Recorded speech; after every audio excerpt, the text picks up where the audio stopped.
আসসালামু আলাইকুম ওরহমতুল্লাহি ওবারাকাতু।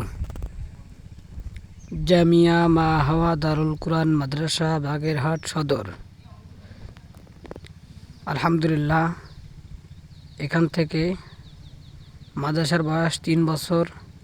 এখান থেকে হাফেজে কুরআন বের হয়েছে 3 জন এবং আগামী বছর ইনশাআল্লাহ 5 জন হাফেজ বের হবে ইনশাআল্লাহ।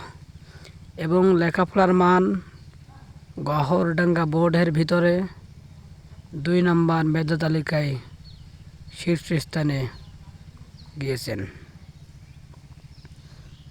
মাদ্রাসার জন্য সকলে দোয়া করবেন, আমরা যেন দ্বীনের খেদমত ভালোভাবে করতে পারি, সেই জন্য সকলে দোয়া করবেন।